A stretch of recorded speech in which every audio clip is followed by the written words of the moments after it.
നമ്മൾ ഇന്ന് ചർച്ച ചെയ്യാൻ പോകുന്ന വിഷയം അനീമിയ അല്ലെങ്കിൽ രക്തക്കുറവ്. സാധാരണ ഭാഷയിൽ നമ്മൾ വിളർച്ച എന്ന് പറയുന്ന ഒരു അവസ്ഥയാണ് അനീമിയ. എന്താണ് ഈ അനീമിയ? അതായത് നമ്മുടെ രക്തത്തിൽ ഒരളവിൽ കുറവ് ആയിട്ട് ഹീമോഗ്ലോബിൻ കാണപ്പെടുന്ന അവസ്ഥയാണ് അനീമിയ.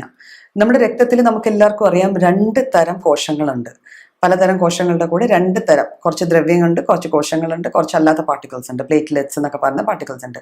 ഈ കോശങ്ങളിൽ WBC അല്ലെങ്കിൽ വൈറ്റ് ബ്ലഡ് സെൽസ് അല്ലെങ്കിൽ ശ്വേത രക്താണുക്കളും അരുണ രക്താണുക്കളും RBC.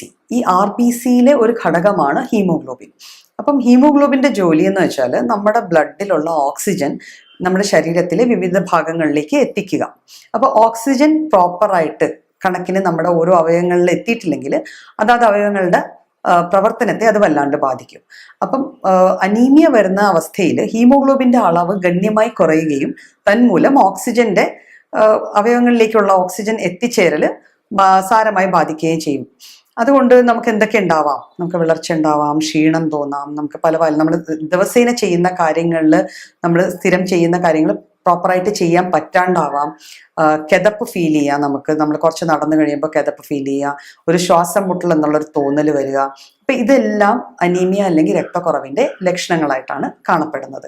ഇത് 2 തരത്തിൽ വരാം. അതായത് ഗ്രാജുവലായിട്ട് പതുക്കെ ഗ്രോ ചെയ്ത് ഒരു അവസ്ഥയിലേക്ക് എത്തുക.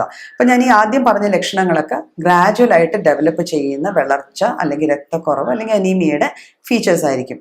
പിന്നെ പെട്ടെന്ന് ഒരു അനീമിയ നമുക്ക് ഉണ്ടാവാം. ഒരു സഡൻ ബ്ലഡ് ലോസ് ഉണ്ടായി, അല്ലെ, ഒരു ആക്സിഡന്റ് ഉണ്ടായി, ഒരു മുറിവുണ്ടായി, നമ്മുടെ ശരീരത്തിന് അമിതമായിട്ട് രക്തസ്രാവം ഉണ്ടായിട്ട് ബ്ലഡ് കുറഞ്ഞു പോകുമ്പോൾ അപ്പോഴും നമുക്ക് ഉണ്ടാവുന്ന ഇതേ അവസ്ഥയാണ്. നമ്മുടെ ബ്ലഡിൽ റെഡ് ബ്ലഡ് സെൽസ് കുറഞ്ഞിട്ട് ഹീമോഗ്ലോബിന്റെ അളവ് കുറഞ്ഞ് ഓക്സിജൻ എത്തിക്കില്ല.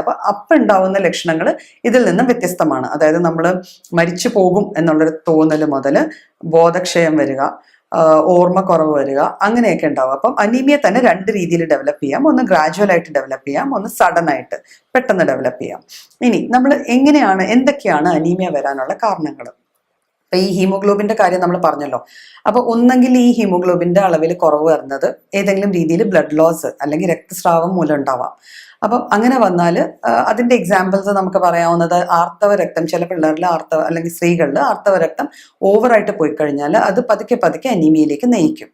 പിന്നെ ഫൈബ്രോയിഡ്സ് ഉണ്ടാവാം. ഫൈബ്രോയിഡ്സ്, യൂട്രസിലെ മുഴകൾ. ഈ മുഴകൾ ഉള്ളത് കൊണ്ടും ഈ രക്തത്തിന്റെ അളവ് കൂടിയിട്ട് അനീമിയയിലേക്ക് നയിച്ചെന്നിരിക്കാം. പിന്നെ പ്രസവാനന്തരം അല്ലെങ്കിൽ പ്രസവ സമയത്തുണ്ടാവുന്ന ബ്ലഡ് ലോസ്, ആ സമയത്തും അമിതമായിട്ട് രക്തം പോയി കഴിഞ്ഞാൽ അനീമിയയിലേക്ക് അത് നയിച്ചെന്നിരിക്കാം. അതുകൂടാതെ ചില വ്യക്തികൾക്ക് ആമാശയത്തിൽ ഉണ്ടാവുന്ന പുണ്ണുകളോ അല്ലെങ്കിൽ ചെറിയ മുറിവുകളോ കാരണം ബ്ലഡ് ലോസ് ഉണ്ടാവും. അത് നമ്മൾ അറിയേ പോലും ഇല്ല. മലത്തിൽ ചെറുതായിട്ട് ബ്ലഡ് പോയിക്കൊണ്ടിരിക്കും. എന്നിട്ട് ഒരു അവസ്ഥ വരുമ്പോഴാണ് നമ്മൾ അറിയുക ബ്ലഡ് ലോസ് ഉണ്ടാവുന്നുണ്ട് എന്നുള്ളത്. അനീമിയ വന്നു കഴിയുമ്പോൾ ടെസ്റ്റ് ചെയ്യുമ്പോൾ എന്താണ്, സ്റ്റൂളിൽ കുറച്ച് ബ്ലഡ് ഉണ്ട്.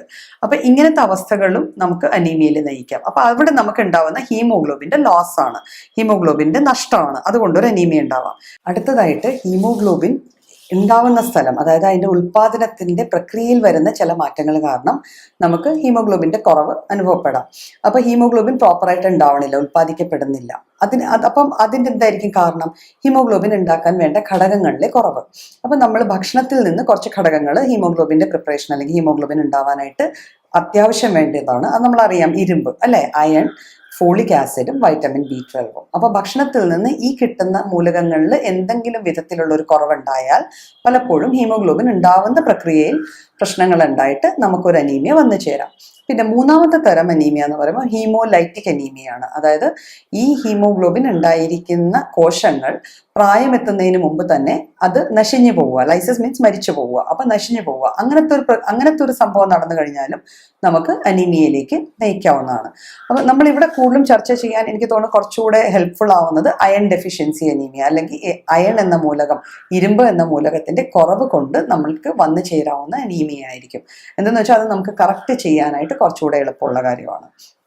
അപ്പം എന്താണ് അയൺ ഡെഫിഷ്യൻസി അനീമിയ? നമ്മൾ ഭക്ഷണത്തിൽ അയൺ എന്ന മൂലകത്തിന്റെ കുറവ് വരാം. ഈ കുറവ് വരാനുള്ള കാരണങ്ങളിൽ ബ്ലഡ് ലോസ് ഒരു മെയിൻ കാരണമാണ്. അങ്ങനെ ഒരു കുറവ് വന്നു കഴിഞ്ഞാൽ നമ്മൾക്ക് ഹീമോഗ്ലോബിൻ്റെ അളവ് കുറയുകയും അത് കാരണം ഈ പറഞ്ഞ ലക്ഷണങ്ങളൊക്കെ കാണിക്കുകയും ചെയ്യാം. അപ്പം എങ്ങനെ നമുക്കിത് മീറ്റ് ചെയ്യാം എന്നുള്ളതാണ് അടുത്തത്. അപ്പോൾ ഇതിലും ജീവിതശൈലിക്ക് ഒരു വലിയ പങ്കുണ്ട് കേട്ടോ. പണ്ട് കാലങ്ങളിൽ നമ്മൾ വീട്ടിൽ ഉപയോഗിച്ചിരുന്ന പാത്രങ്ങൾ, അല്ലെങ്കിൽ വീട്ടിൽ ഉപയോഗിച്ചിരുന്ന ഉപകരണങ്ങൾ, അടുക്കളയിലെ ഉപകരണങ്ങൾ, അപ്പം എല്ലാ അസുഖങ്ങൾക്കും അടുക്കള ഒരു കാരണമാണ് എന്നുള്ളത് നമ്മുടെ മനസ്സിൽ എപ്പോഴും വേണം. അതൊന്നും ഇന്നത്തെ കാലത്ത് നമ്മൾ ഉപയോഗിക്കുന്നില്ല. നമ്മൾ ഇരുമ്പിന്റെ പിച്ചാത്തിയില്ല, ഇരുമ്പിന്റെ ചീനച്ചട്ടിയില്ല, കൽച്ചട്ടികൾ ഉപയോഗിക്കുന്നില്ല. അപ്പം ഇതിൽ നിന്നൊക്കെ നമുക്ക് ഗ്രാജുവലായിട്ട് നമ്മുടെ ഫുഡിൽ അയൺ കിട്ടിക്കൊണ്ടിരുന്നതാണ്. ഇന്ന് നമുക്ക് അതൊന്നും അവിടെ നിന്ന് കിട്ടുന്നില്ല. അതേസമയം നമുക്കറിയാം, നമുക്ക് ഏവർക്കും അറിയാം, അയൺ കുറയുന്നുണ്ട്, അയൺ ഫോർട്ടിഫൈ ചെയ്യണം. അതുകൊണ്ട് അയൺ ഫോർട്ടിഫൈഡ് ആയിട്ടുള്ള കുറേ ഫുഡുകൾ നമ്മൾ കഴിക്കുന്നുണ്ട്. അല്ലെ, കിട്ടുന്ന എല്ലാ ഫുഡിൻ്റെയും നമ്മൾ ലേബിൾ എടുത്ത് നോക്കിയാൽ അതിന് fortified with iron and calcium എന്നൊക്കെ എഴുതിയിരിക്കുന്ന കാണാം. അതുണ്ട്. അയൺ ഗുളികകൾ കഴിക്കുന്നുണ്ട്, അയൺ സിറപ്പുകൾ കഴിക്കുന്നുണ്ട്. എന്നിട്ടും ഇന്ന് അനീമിയയുടെ തോത് നമ്മുടെ കൂട്ടത്തിൽ കൂടുതലായിട്ട് കാണുന്നതിൻ്റെ മെയിൻ കാരണം നമ്മൾ ഉപയോഗിക്കുന്ന പാത്രങ്ങളോ പിച്ചാത്തികളോ അല്ലെങ്കിൽ നമ്മളുടെ ഭക്ഷണത്തിൽ നമ്മൾ ഭക്ഷണം പാകം ചെയ്യാൻ ഉപയോഗിക്കുന്ന കാര്യങ്ങളിൽ വന്ന മാറ്റങ്ങളാണ്. അതുപോലെ തന്നെ പണ്ട് നമ്മളുടെ വീടുകളിൽ ആഴ്ചയിൽ ഒരിക്കലെങ്കിലും നമ്മുടെ പറമ്പിലെ ചീര അല്ലെങ്കിൽ ഇലകൾ ഒരു ഭക്ഷ്യവസ്തുവായിട്ട് ഉപയോഗിക്കപ്പെടാറുണ്ടായിരുന്നു. ഇന്നത് ഒരു ഫാഷൻ സേക്കിന് ആരെങ്കിലും ഒക്കെ ചെയ്യുന്നു എന്നല്ലാതെ ഒരു റെഗുലർ ബേസിസിൽ നമ്മുടെ വീട്ടിൽ നമ്മൾ ഇലക്കറികളൊന്നും ഉപയോഗിക്കാറില്ല. ഇനി ഉപയോഗിക്കുന്നുണ്ടെന്നിരിക്കട്ടെ, അത് എക്സോട്ടിക് ആയിട്ടുള്ള ഇലകൾ, അല്ലെ, പേര് കേൾക്കാത്ത കുറേ ഇലകളുണ്ട്. അവയെല്ലാം മോശമാണെന്നല്ല ഞാൻ പറയുന്നത്. എന്നാലും അതെല്ലാം മേടിച്ച് വലിയ വലിയ മോളുകളിൽ നിന്ന് മേടിച്ച് നമ്മൾ ഉപയോഗിക്കുന്നതെന്നല്ലാതെ നമ്മുടെ ചുറ്റുവട്ടം കാണുന്ന ചെറുചീരകളൊന്നും നമ്മൾ ഉപയോഗിക്കുന്നില്ല. അപ്പം അത് നമ്മുടെ ഭക്ഷണത്തിൽ നിന്ന് മാറിയതോടെയാണ് ഈ പറയുന്ന വിധത്തിൽ അനീമിയ നമ്മളെ ബാധിക്കാൻ തുടങ്ങിയത്. അപ്പം എന്തൊക്കെ ഭക്ഷണങ്ങൾ കഴിച്ചാൽ നമുക്ക് നമ്മുടെ ശരീരത്തിൽ അയണിൻ്റെ അളവ് കൂട്ടാൻ പറ്റുമെന്ന് നോക്കാം. അപ്പം അയണിൻ്റെ അളവ് നമുക്കറിയാം, അയൺ ഏറ്റവും കൂടുതൽ നമുക്ക് കിട്ടുന്നത് മാംസാഹാരത്തിൽ നിന്നാണ്. മാംസാഹാരം റെഗുലറായിട്ട് ഇപ്പം നമ്മൾ എല്ലാ ദിവസവും കഴിക്കുന്നതല്ല, എന്നാലും റെഗുലറായിട്ട് നമ്മുടെ ഭക്ഷണത്തിൽ ചേർത്ത് കഴിഞ്ഞാൽ അതിൽ നിന്ന് നമുക്ക് അയൺ നന്നായി കിട്ടും. പിന്നെ പച്ചക്കറികളിൽ നിന്ന് കിട്ടുന്ന അയൺ എന്ന് പറയുമ്പോൾ കൂടുതലും ഇലക്കറികളിൽ നിന്നാണ് കിട്ടുന്നത്. ഈ ഇലക്കറികളിലെ അയൺ നമ്മളുടെ ശരീരം ആഗിരണം ചെയ്യണമെങ്കിൽ അതിൻ്റെ കൂടെ ചെല്ലുന്ന കുറച്ച് ഏജൻസും കൂടെ വേണം. അതിനാണ് നമുക്കൊരു സിമ്പിൾ ആയിട്ടൊരു എക്സാമ്പിൾ പറയാം. ഡെക്സ് ഓറഞ്ച് നിങ്ങൾ എല്ലാവരും കേട്ട് കാണും, അല്ലെ? ഒരു അയൺ സപ്ലിമെന്റ് ചെയ്യുന്ന ഒരു മരുന്നാണ്. അതിൽ ആ ഓറഞ്ച് എന്നുള്ളൊരു വാക്ക് ശ്രദ്ധിച്ചോ? അയൺ അബ്സോർബ് ചെയ്യണമെങ്കിൽ നമുക്ക് സിട്രസ് ആയിട്ടുള്ള എന്തെങ്കിലും, എസ്കോർബിക് ആസിഡ്, അതായത് വൈറ്റമിൻ സി ചേർന്ന ഏതെങ്കിലും ഒരു സാധനം കൂടെ ഉണ്ടെങ്കിൽ അയൺ കുറച്ചുകൂടെ എളുപ്പത്തിൽ ആഗിരണം ചെയ്യപ്പെടും.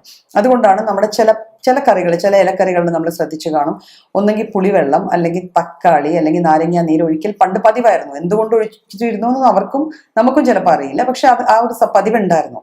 അതിന് കാരണം സിട്രിക് ആസിഡ് ചെന്ന് കഴിഞ്ഞാൽ ഇലക്കറികളിൽ നിന്നുള്ള അയൺ നമ്മുടെ ശരീരത്തിന് കുറച്ചുകൂടെ കൂടുതലായിട്ട് ആഗിരണം ചെയ്യാൻ പറ്റും.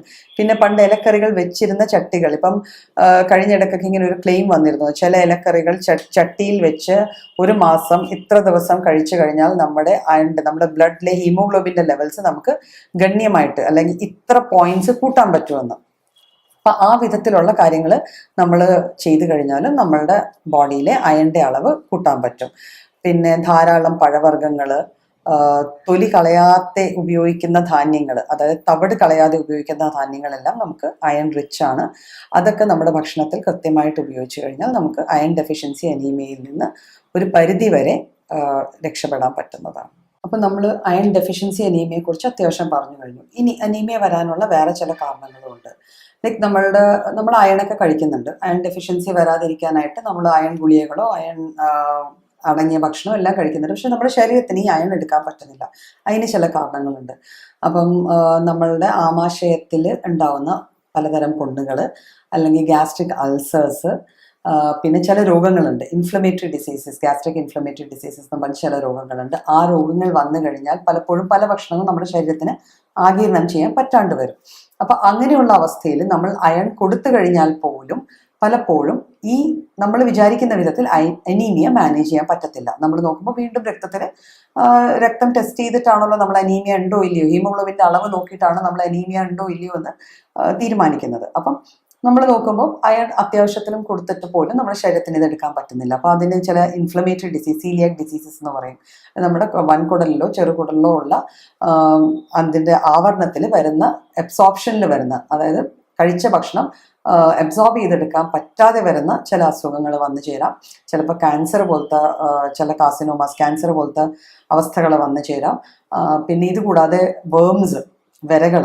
അപ്പോൾ ഒരിടക്ക് നമ്മുടെ കുട്ടികളിൽ, ഒരു കാലഘട്ടത്തിൽ നമ്മുടെ കുട്ടികളിൽ അനീമിയയുടെ ഏറ്റവും വലിയ കാരണമായി കണ്ടെത്തിയിരുന്നത് വേംസിന്റെ പ്രസൻസ് ആണ്, ഈ വിരകളുടെ പ്രസൻസ് ആണ്. അപ്പം അതുകൊണ്ട് പക്ഷെ ഇന്നത്തെ കാലത്ത് വിരകളുടെ പ്രസൻസ് തീരെ കുറവാണെങ്കിൽ നമ്മൾ റെഗുലർ ആയിട്ട് ഒരു ഡീവാമിംഗ് പ്രൊസീജിയർ ഒക്കെ നടത്തുന്നുണ്ട്. ഈ വിരകൾ വരാതിരിക്കാനുള്ള മരുന്നുകൾ കുട്ടികൾക്ക് കൊടുക്കുന്നുണ്ട്. അതെല്ലാം കൊണ്ട് അത് കുറഞ്ഞിട്ടുണ്ടെങ്കിലും ചില അവസ്ഥകളിൽ, ചില സ്ഥലങ്ങളിൽ നമുക്ക് അതൊരു കാരണമായിട്ട് കാണപ്പെടാറുണ്ട്. ഈ കാരണങ്ങൾ കൊണ്ടാണെങ്കിലും നമ്മൾ അയൺ അബ്സോർപ്ഷൻ ബാധിക്കപ്പെട്ടിട്ട് തന്മൂലം നമുക്ക് അനീമിയ അല്ലെങ്കിൽ രക്തക്കുറവ് വരാം. അപ്പൊ അവിടെ നമ്മൾ ചികിത്സ കൊടുക്കേണ്ടത് ഈ അണ്ടർലൈൻ കോസസിനാണ്. എന്ത് കാരണമാണോ നമുക്ക് ഈ അയൺ അബ്സോർബ് ചെയ്യാൻ പറ്റാത്തത്, ആ കാരണത്തെയാണ് നമ്മൾ ചികിത്സിക്കേണ്ടത്. ഇപ്പം നമ്മൾ ഡെഫിഷ്യൻസി അനീമിയാസ് പറഞ്ഞതിൽ ഒരെണ്ണം ഓൾറെഡി പറഞ്ഞു. ഇനി 2 ഉള്ളത് B12 ഡെഫിഷ്യൻസിയും ഫോളിക് ആസിഡ് ഡെഫിഷ്യൻസിയും. ഈ വൈറ്റമിൻ B12 മൂലകത്വം കൊണ്ടുണ്ടാവുന്ന ഒരു അനീമിയ വന്നു ചേരുമ്പോൾ നമുക്കറിയാം, പണ്ട് കാലങ്ങളിൽ അതൊരിക്കലും ചികിത്സിക്കാൻ പറ്റില്ല. അതുകൊണ്ട് അതിനൊരു പേരുണ്ടായിരുന്നു, പേർണീഷ്യസ് അനീമിയ. അതായത് ചികിത്സയ്ക്ക് വിധേയമാകാൻ പറ്റാത്ത വിധത്തിലുള്ള ഒരു അനീമിയ ആയിരുന്നു അത്. അപ്പൊ അങ്ങനെ ഒരു അനീമിയ ഇപ്പൊ പക്ഷെ B12 നമ്മൾ സപ്ലിമെന്റ് ചെയ്ത് അത് ട്രീറ്റ് ചെയ്യുന്നുണ്ട്. അതിന് കാരണം ഒരു ജനിതക ഘടകമാണ്. അതായത് നമ്മുടെ ശരീരത്തിലെ ചില ഘടകങ്ങൾക്ക് മാത്രമേ ഈ B12 വൈറ്റമിന് നമ്മുടെ ശരീരത്തിലേക്ക് ആഗിരണം ചെയ്യാൻ പറ്റത്തുള്ളൂ. ഇപ്പൊ ഹീമോഗ്ലോബിൻ അല്ലെങ്കിൽ നമ്മുടെ ഈ റെഡ് ബ്ലഡ് സെൽസിൽ ഹീമോഗ്ലോബിൻ ഉണ്ടായി, റെഡ് ബ്ലഡ് സെൽസ് അല്ലെങ്കിൽ അരുണ രക്താണുക്കൾ ഉണ്ടായി കഴിയുമ്പോഴത്തേക്കും ഇവ പക്വമാവണമല്ലോ. ഇതുണ്ടായി, അത് കഴിഞ്ഞ് ഇത് മെച്ചോർ ആവണം. അപ്പൊ ഈ മെച്ചോറിറ്റിയെ ബാധിക്കുന്ന ഒരു ഘടകമാണ് B12. അപ്പൊ B12 ഡെഫിഷ്യൻസി വന്നു കഴിഞ്ഞാൽ സംഭവം എന്ന് വെച്ചാൽ ബ്ലഡ് സെൽസ് എല്ലാം ഉണ്ടാവും, പക്ഷെ ഇതിന് മെച്ചോറിറ്റി എത്തില്ല, അത് പൂർണ്ണ വളർച്ചയിലെത്തില്ല. വളർച്ചയിലെത്താത്തത് കൊണ്ട് തന്നെ അത് പെട്ടെന്ന് നശിച്ചു പോവുകയും ചെയ്യും. അപ്പം അതുകൊണ്ട് വരുന്ന ഒരു അനീമിയാണ് പെർണീഷ്യസ് അനീമിയ എന്ന് പറയപ്പെടുന്നത്. അതിന് നമ്മൾ കുറച്ചുകൂടി ഡീറ്റെയിൽഡ് ആയിട്ട് കേസ് എടുത്തിട്ട് അത് ചികിത്സിക്കേണ്ടിയിരിക്കുന്നു. പിന്നെ ഫോളിക് ആസിഡിന്റെ കുറവ് കൊണ്ടുണ്ടാവുന്നത്. ഫോളിക് ആസിഡ് അതിന്റെ പേര് പറയുന്നത് പോലെ, ഫോളിയം എന്ന് വെച്ചാൽ ലീവ്സ് ആണ്. ഞാൻ നേരത്തെ പറഞ്ഞ പോലെ അയണിന്റെ കൂടെ കിട്ടുന്ന, ഇലകളിൽ നിന്ന് കിട്ടുന്ന വൈറ്റമിൻ ആണ് ഫോളിക് ആസിഡ്.